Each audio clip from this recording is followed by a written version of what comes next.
Chapter 921. Helios rolled the window up. See you later? Riley and Maisie looked at each other before casting their gazes on Barbara. It seemed to them that he was not talking to them.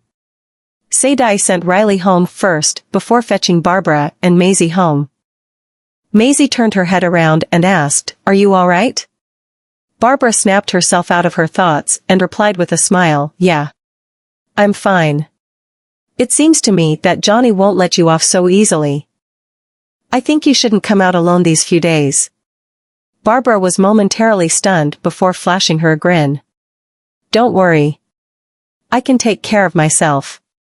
Childish stopped the car outside of Sky High Park. And she only drove the car away after Barbara had gotten out of the car and bid them goodbye.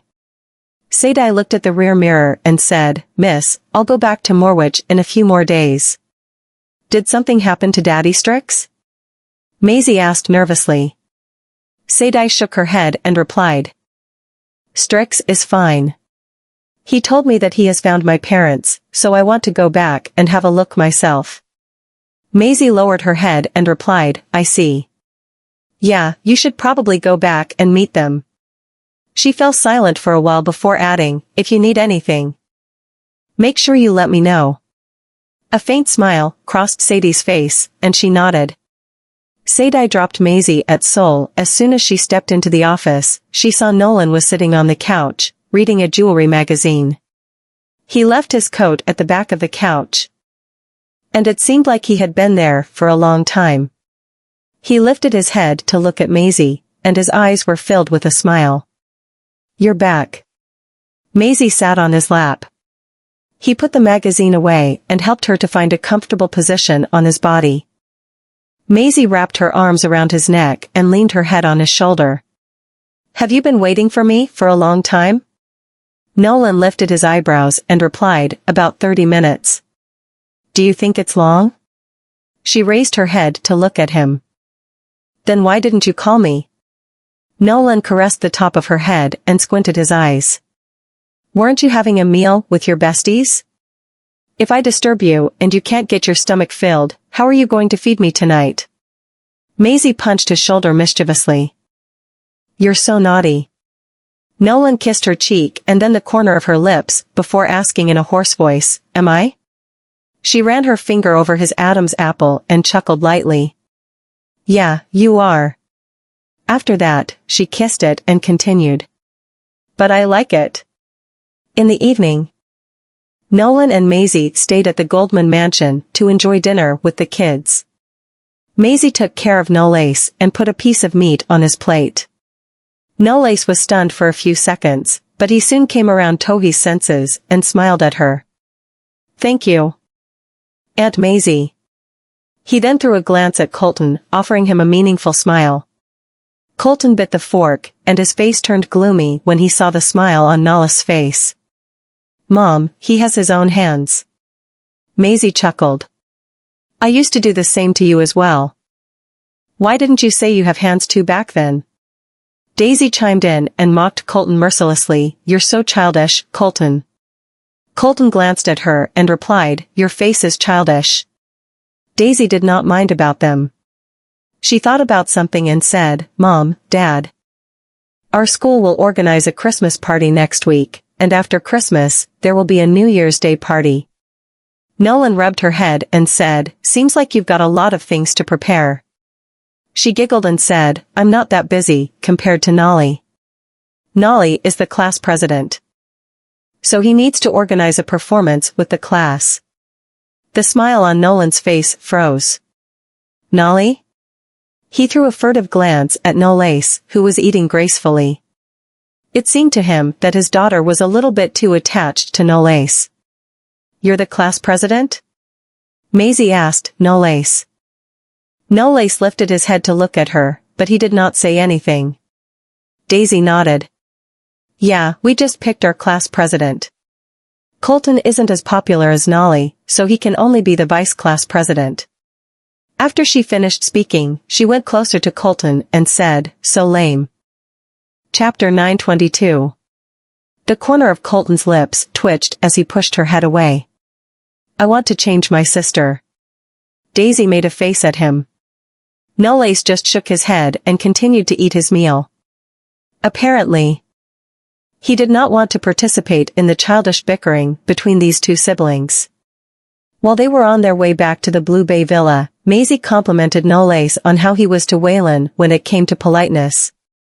Nolan squinted his eyes slightly and asked, "Seems like you like that brat a lot too?" Maisie was stunned. After that, she chuckled. "What's wrong? Are you jealous of a kid?" Nolan looked at her and said, "He doesn't look like Waylon at all. He's so young, yet he's as cunning as a fox. He isn't as simple as he seems to be." The moment Nolan had seen Nolace was provoking Colton at the table, he did not have a good impression of that kid. The Knowles are all the same. He's so young, yet he's so good at manipulating other people's feelings. I'm sure he'll become very cunning when he grows up later. Daisy was not as attentive as Colton and Waylon, so she did not notice it. Maisie was puzzled. Although she had noticed that Nolace was different from other kids when other people harassed him during their first encounter, she did not think that Nolace was a kid who was capable of such complicated thoughts. "Do you hate the Knowles that much?" Nolan looked outside of the window and replied, "Not really. It's just that I don't like them." "Is it because of your mother?" Maisie had heard from Nolan that the Knowles had adopted his mother, Natasha, and she had been ill-treated when she was staying with the Knowles. However, since Nolan did not want to talk about it, she did not press on. None of them spoke for a moment, and then Nolan asked, shattering the silence, "Are you not going to ask me?" Maisie collected her hair behind her ears and replied, "If you don't want to talk about it, I won't ask you." Nolan chuckled and grabbed her into his arms. "You're my wife, so you have every right to ask me about it." Maisie played with her finger and said gloomily, "Nah, I'm not going to ask. If I ask too much, you might think that I'm too nosy, and that I've gone too far." Nolan lowered his head and chuckled. "I've never said that you're nosy before. That's because I've never acted like a nosy person in front of you before." Nolan grabbed her hand and rested his chin on top of her head. "But I think you're not nosy enough. You seldom ask me about my things. And it makes me feel that I might lose you one day."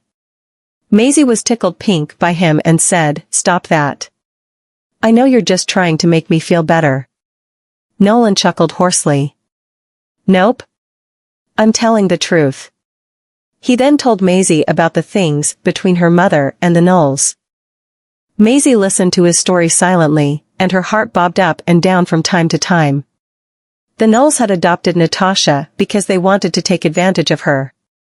Natasha then became the bridge between the Knowles and those in power. She had helped the Knowles get to know many influential figures, and many of them wanted to win over Natasha's heart. Natasha had been tired of her life, so she ran away from the Knowles. After marrying Nolan's father, she had never mentioned the relationship between her and the Knowles. It was only when Nolan's grandmother, Madame Hathaway, had come to visit Nolan when he was 100 days old that she recognized Natasha, and it was only then his father learned about the things between Natasha and the Knowles. Maisie looked at his gloomy expression. Instead of being treated like a human being, his mother had been treated like a tool in her adoptive parents' home. She was certain that he did not feel good about it either. She threw herself into his arms and changed to another topic. "Honey, I'm tired. Remember to wake me up when we arrive." Nolan secured her tightly in his arms and lowered his head to kiss the top of her head without saying anything. At night, at Sky High Condo, Barbara ordered some food and beer. She was planning to have a feast before she went to bed. Just when she was about to eat, the bell rang. She put the utensil down and opened the door. When she opened the door and saw Helios, she was stunned. "What are you?" Chapter 923. It was only then Barbara remembered Helios had said he would be coming to see her tonight. However, she did not expect him to come to her at this hour. Doesn't he think it's a little bit too late now? When Helios smelled the food from inside, he frowned. You're not eating at this hour again, are you? Barbara scratched her neck in embarrassment and said, well, I'm hungry. Do you want some? When Helios walked into her house, Barbara wanted to bite her tongue off. How could I let a man into my house at this late hour? Looking at the food and the few cans of beer on the table, Helios asked, are you drinking beer? Barbara came to a sudden stop when she heard what Helios said. She quickly kept the beer cans away and said, nope, nope. I'm not going to drink them. I'm just stocking them up. Well, this is your house, so if you want to drink a few beers, you can just drink them, Helios said as he sat on the couch. Barbara was stunned and looked at him in surprise. Barbara drank the beer in the end. Both of them picked up a can and clinked them. Aren't you going to make a new movie? Barbara asked. Yeah, Helios replied plainly, I just discussed the script with the director today. And I'll be going to Karelia to take some shots with the crew in a few more days. They needed to shoot a winter snow scene, but it didn't snow in Basberg in winter. However, it had already started snowing in Karelia. Barbara rested her head on her hand and said, I thought it was foam instead of real snow in movies. I didn't expect that you would have to go to the actual location for shooting. Helios laughed. Who doesn't want to have it easy and finish all the shootings comfortably in front of the green screen with air conditioning or heater on? But I'm an actor, and I need to do justice to my career. Barbara squinted her eyes and smiled. Now I can see why all your fans like you so much. You're so serious about your job, and not only that, but you're also a good actor. Since you have so many fans, do you think they'll stop liking you if they learn that you've got a girlfriend? Helios looked at her and replied, they won't. Barbara met his gaze and was stunned. She couldn't tell if it was because of the lighting or that she was drunk that she felt Helios looked particularly charming right now. She chuckled. You look really different from when you're on TV. Fixing his gaze on her, Helios asked, really? Barbara suddenly grabbed his clothes. You're so far away when you're on TV, so I can only look at you. But you're right in front of me right now, and the feeling is different. Helios looked at her, and then he suddenly planted his lips on hers. Barbara was dumbfounded. She grasped his clothes even tighter. Their breaths were hot and filled with the fragrance of the beer. Helios let go of her, and her eyelashes fluttered. She gasped slightly and kissed him again. Helios secured Barbara tightly in his arms. And both of them kissed all the way from the living room to the bedroom. Their clothes were in a mess, and the moment the mattress sank, she held him tightly. The next morning, the branches and leaves were covered in cold dew. The bitter, cold wind blew. And the drops of dew dripped down to the soil along the veins of the leaves. Nina came to pick up Helios from Sky High Condo. While she was waiting downstairs, she thought, he asks me to come and pick him up here early in the morning. Could it be that he stayed overnight last? Before she could finish her thought, the door to the rear seat was opened. Helios draped his coat on his arm, and he only put it on after getting into the car. She turned around and asked, Hells, did you, when Helios was dusting his collar? She noticed the marks on his neck and took in a sharp breath.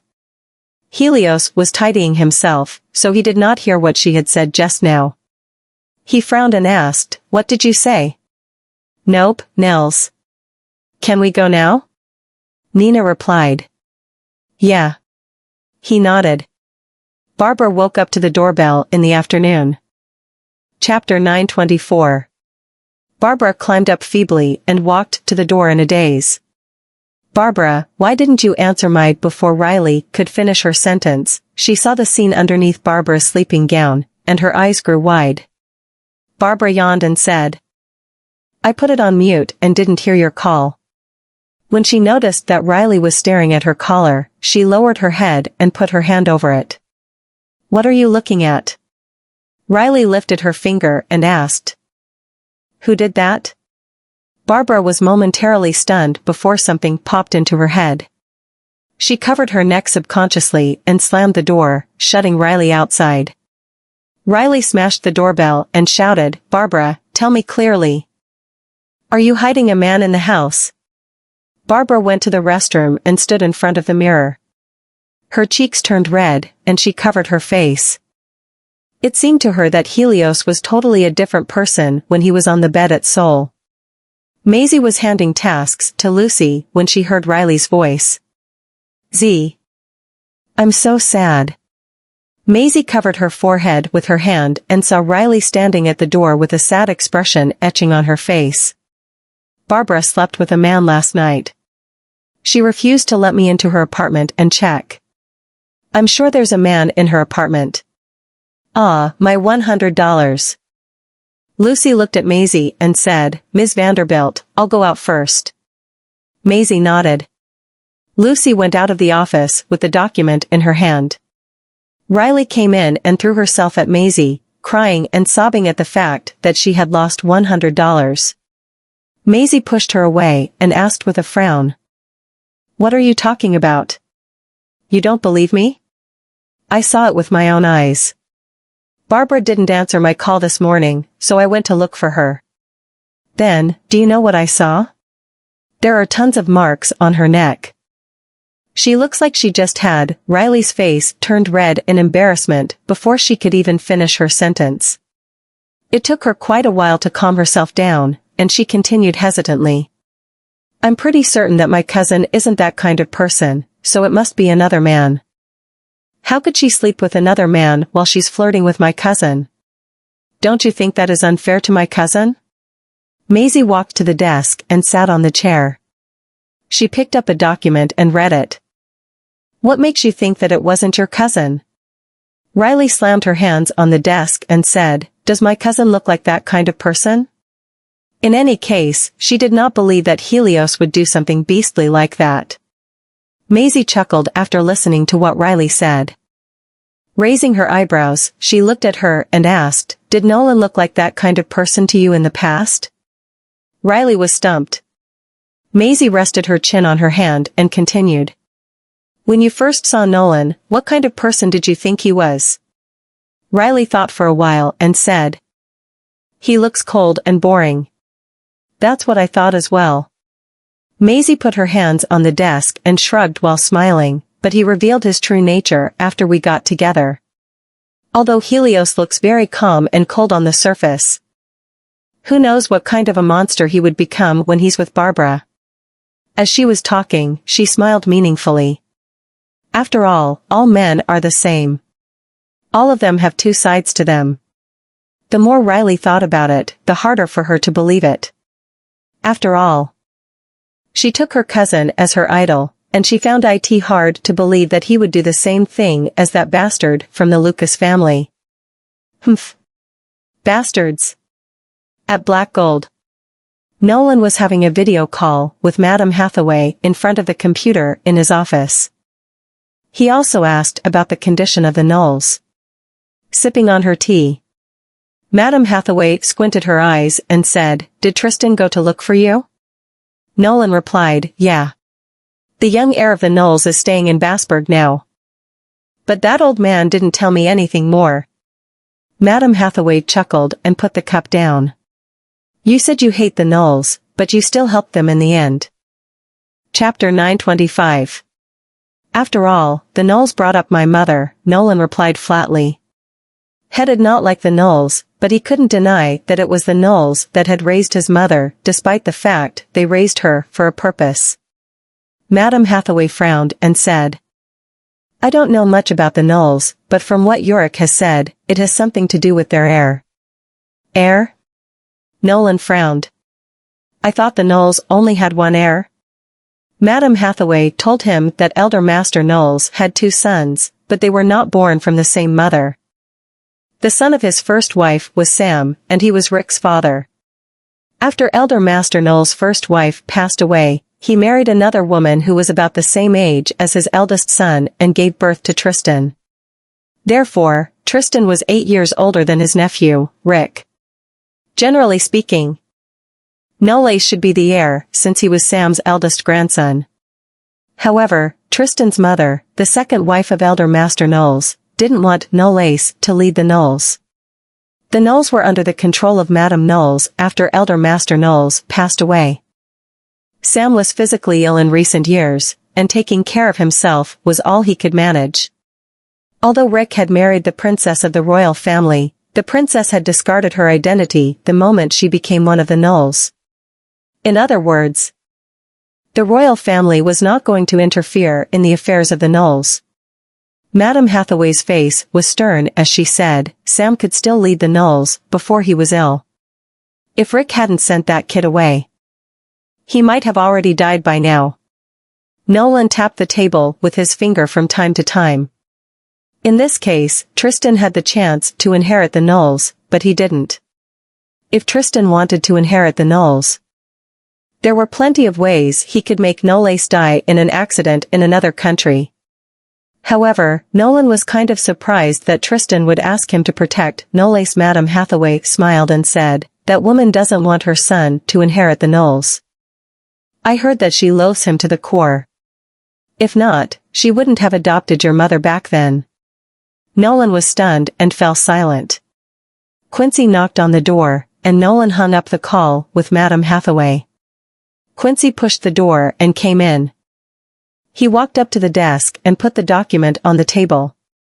Mr. Goldman, this is the information about the eldest grandson of the Knowles. Nolan took the document and glanced through it. Then, he frowned. Knowles had been kidnapped once when he was 6. A month had already passed when the police found him in the slum. Nolan looked through the photos in the news, and Quincy said, the news was blocked in Yarramore by Master Knowles that year. I guess he didn't want anyone to know about it. Squinting his eyes, Nolan asked, what happened to those kidnappers? Quincy lowered his head and replied, they're already dead.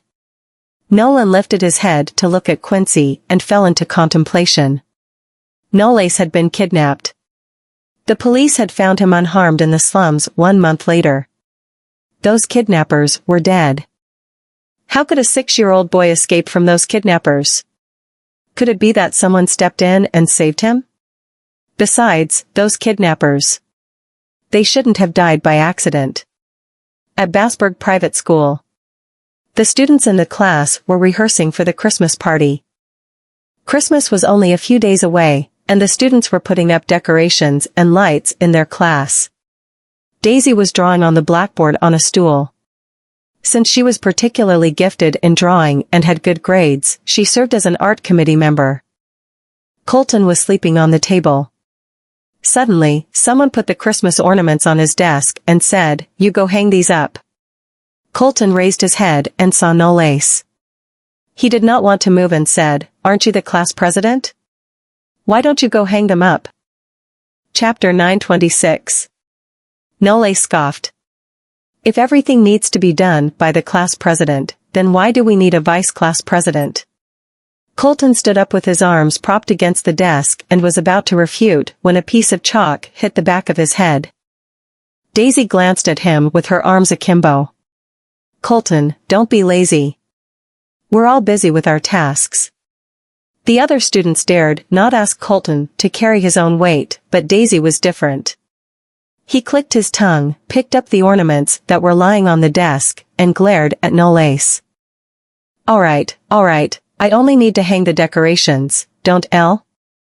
Lisa, who was helping out beside Daisy, chuckled softly.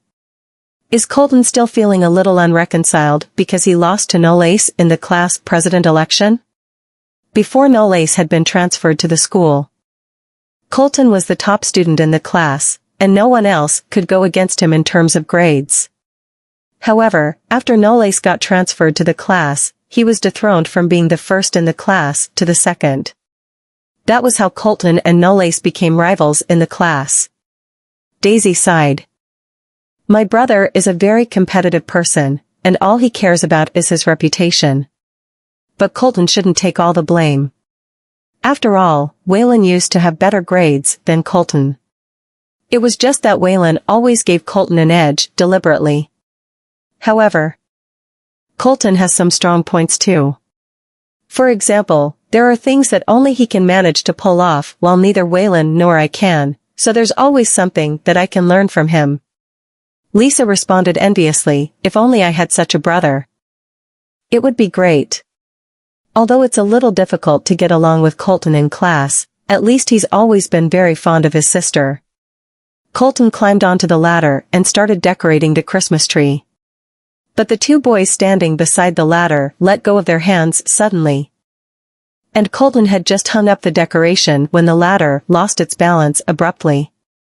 Colton was caught off guard and fell from the ladder. Colton! Colton! Everyone screamed in fright. Colton thought he was, for sure, going to die. But someone pulled him off the ladder at that moment. And the two fell to the floor together. Meanwhile, the ladder hit the glass window, shattering the glass, and it went through the window. Everyone looked pale, and even Colton broke into a cold sweat. "No, Lace, are you all right?" Lisa ran over. Daisy, who came over together with Lisa, squatted beside them and spoke nervously. "Colton, Nolly." Colton looked back at No Lace, who had pulled him off the ladder, and was astounded he was lying on Nala's arm. "Hey, you," Colton did not know what to say for a moment. He did not expect that this fellow would save him. After learning what had happened, the teacher brought the two children to the infirmary for further examination after asking around nervously about the situation. Daisy followed them. Fortunately, they had only suffered minor flesh wounds, and Nala's arm was not severely injured either. Colton still had not returned to his senses. Thinking of the ladder that went straight through the window, he might have fallen off the 5th floor if No Lace had not pulled him off the ladder in time. Colton turned his head and looked at No Lace, who was moving his arm around. The corners of his lips twitched as he stood up, walked up to him, and said with an arrogant expression, "You've saved me this time around, so I owe you one. But don't expect a thank you from me." No Lace looked up at him. "I didn't ask you to thank me either." Colton was about to talk back, but made an exception not to do so. At that moment, Daisy stuck her head into the infirmary from the outside. "Nolly, Colton." Daisy entered the infirmary, the tip of her nose was flushed. And she was petrified after thinking about what had just happened. "Colton, you almost scared me to death." "Thank God Nolly was there." Colton rubbed her head. "I'm fine. I'll be more careful next time." Chapter 927. "Nolly, is your arm okay?" Upon seeing that his sister had left him instantly to care about No Lace again, the corners of Colton's lips twitched. "I'm just her brother, who's nowhere near as respectable as that cousin of hers." No Lace smiled at her. "I'm fine." She lowered her head and said, "Thank you for saving Colton. Mom once said that a life-saving grace should be repaid with one's body. You've saved Colton, so he should repay you with his body when he grows up." No Lace was out of words. Colton almost vomited a mouthful of blood and hurriedly grabbed Daisy to cover her mouth. "Are you dumb? I'm a boy, and he's a boy too. How could I possibly repay him with my body?" She tilted her head and asked, "Can't a boy do so with other boys?"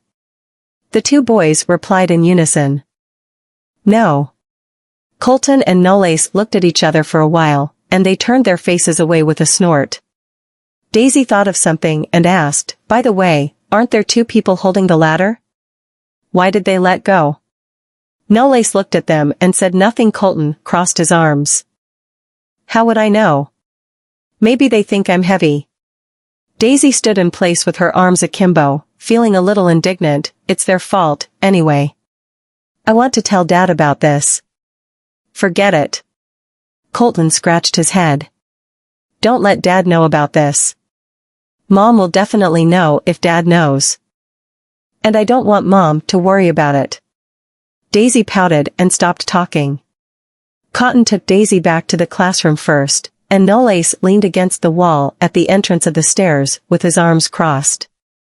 He then lifted his gaze when the two boys came downstairs. "You guys did it on purpose." The two boys froze, looked at each other, and approached No Lace. "We only wanted to play a prank on Colton. We didn't mean it." "That's right, Colton was doing nothing." He's only that audacious because his father is rich and famous, isn't he? We've never liked how he carries himself since long ago. One of the boys placed his hand on Nala's shoulder. No, Lace, aren't you at odds with Colton? You should have seen that he's come at you in public multiple times. But your grades are better than his. You're also more popular than him, so why bear with him? No, Lace lowered his gaze, stared at the hand that was resting on his shoulder, raised his hand, and pushed it away.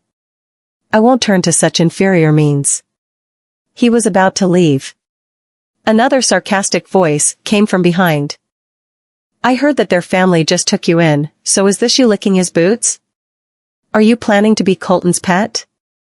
The other boy echoed the hypothesis and laughed. No, Lace, don't make us look down on you. Colton is only arrogant because of his family background. Do you really think he'll treat you as a friend? He'll only treat you like his pet dog. No, Lace turned his head and stared calmly at them. His expression looked calm, but his gaze looked gloomy and sinister. The two boys were obviously frightened. No, Lace lifted the corners of his lips and gave off a smirk, but there was not even a trace of hilarity in his eyes as he looked sullen from head to toe. If I were Colton, I wouldn't have let you go. He made a gesture of slitting his neck with his thumb. The two boys froze in place, a little petrified by Nala's appearance just now. Barbara hid at home for 3 days and only went out after the traces had been completely eliminated. Helios had been filming in Karelia for the past 3 days. And he had not contacted her throughout that period. Barbara looked at her phone repeatedly and felt a little lost as he had not taken the initiative to contact her first. A van stopped beside her suddenly, and before she could react, her mouth was already covered. And she was dragged into the van by someone. Chapter 928. Maisie had just sent Sadie to the airport and was watching her leave when she suddenly received a call from Barbara. She answered the call and heard a very loud and noisy voice coming from the other end of the call before she could even speak. And that included Barbara's voice and a man's threatening voice. She realized that things were not looking too good, and before she could listen to the conversation more closely, the call was hung up instantly. Maisie tried calling the number again. But the cell phone was no longer in service. She realized something and quickly dialed Quincy's number. On the other side, Johnny kicked Barbara's cell phone away from her. The phone hit the wall, the screen shattered, and it was completely shattered. He stepped forward and grabbed Barbara by her hair, forcing her to raise her head and look directly at him. You actually made a call secretly. Who do you think would come to your rescue? Those 2 women from last time? Barbara's face turned pale, and her scalp felt excruciating. Aren't you afraid my father will find out about this? Your father? Johnny laughed out loud with a gloomy expression on his face. Your dad has stepped down from his position. So why should I be afraid of what he'll do? Can he come to save you now? As he said that, he patted her cheek with his hand. Ms. Chase, if it weren't for that incident, which caused the death of one of my best friend's deaths and caused me to go to prison for several years, I wouldn't have ended up like this now. Barbara trembled. Katrina orchestrated the whole incident. You can go to her for revenge if you want. Isn't that bitch dead now? To be honest, I'd definitely go to her if she hadn't died. Johnny leaned closer to her and pinched her cheek. I asked that bitch for $8 million, and she died before getting me my money. Just how unlucky can I be? Barbara's shoulders shivered as she stared at him in surprise. Why, you're the one who asked her for money? No wonder Katrina went to Maisie, asking for $8 million out of the blue. It turned out that it was because of Johnny. It was a scheme that the slut laid out in the first place, yet we didn't shit from that. It's only natural for me to go to the slut and ask her to make up for my loss after I came out of prison. Johnny's hand slid down to her neck, and he strangled her, but did not apply all his strength. That bitch had a backer before that, and I couldn't make a move on her, but she was down and out, so it was a perfect time. But she died before I could get my hands on the $8 million. Having said that, he grinned. But it doesn't matter. You're still alive, aren't you? To be honest, Eric took a fancy to your youthful appearance back then, and if it weren't for him, I would have been the one who fucked you. Thus, strictly speaking, Eric died in my place. You, bitch. You're truly ruthless. Barbara shivered, and Johnny's gaze looked aggressive. His eyes looked just like Eric's when he had been staring down at her back then. Barbara pushed him away abruptly, and he staggered back, almost losing his balance. Seeing that she was about to get up and escape, Johnny stretched out his arm and grasped her neck from behind. Planning to run? He flung Barbara onto the couch with his backhand and held her down. Barbara struggled and shouted for help. The more she resisted, the more excited Johnny felt. He crawled onto her and kissed her while Barbara tried her best to avoid his lips. The fear that she had felt back then spread throughout her whole body. However, apart from fear, what she felt, even more, was the disgust. I don't want to be defiled by another person. Helios' face flashed across her mind. Her voice was trembling as she cried and screamed for help, while her gaze looked desperate. Just when Johnny was about to claim his prize money, someone suddenly pulled him away and kicked him vigorously. Johnny fell to his knees in pain, wailing his heart out. Quincy cleaned up the goons outside with his men and ran in, only to see Maisie kick Johnny into the corner. Chapter 929. Maisie's eyes were bloodshot, and she picked up the vase on the table and was about to smash it at him. Quincy stepped forward in time to stop her.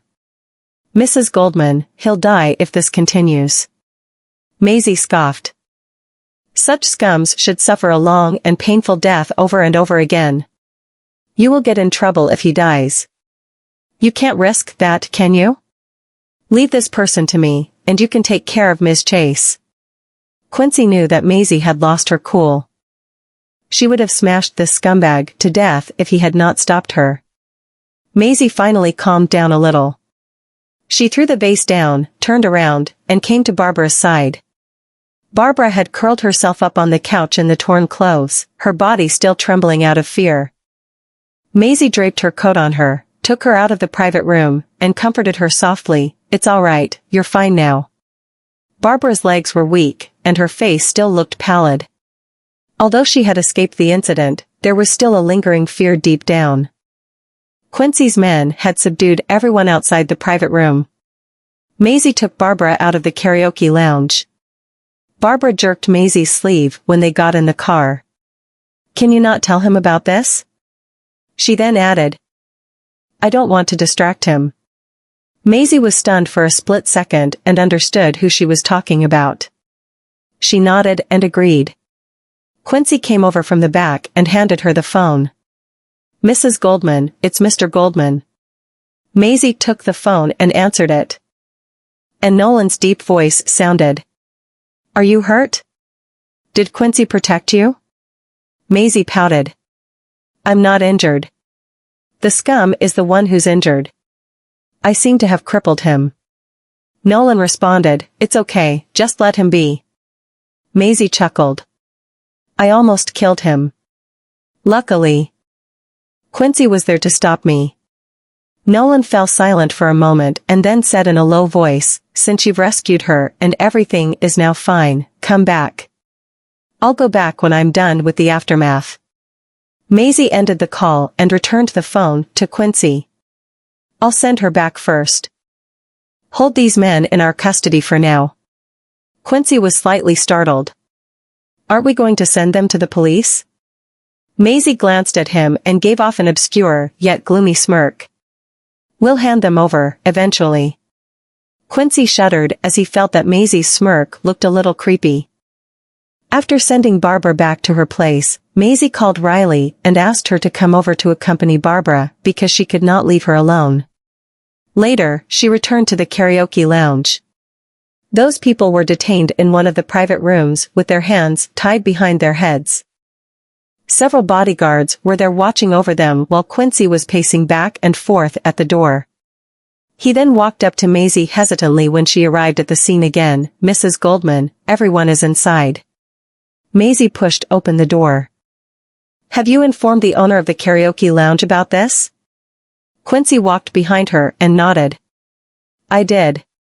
The owner said that he doesn't care what we plan to do as long as no fatality is caused at the end of the day. Maisie stopped right in front of Johnny. Johnny was still in pain. His face looked pale, and his arrogance was long gone when there was a group of men in black standing behind her. He did not expect a woman standing next to Barbara to have such status and identity. Since he could not afford to offend her, he could only try to make peace. Ma'am. I didn't know about the relationship between Miss Chase and you. I'm sorry if what I did has offended you, so please let me go. I promise that I'll never cause her any trouble again. Maisie walked up to the couch, sat down expressionlessly, crossed her legs, and glanced at him. Do you even believe yourself when you say that you won't bother her ever again? Johnny gnashed his teeth. I know you're not someone that I should trifle with. We're both involved in the same field. Who's involved in the same field as you? Maisie smiled. Do we look like thugs to you? Chapter 9:30. Johnny was stunned and did not speak.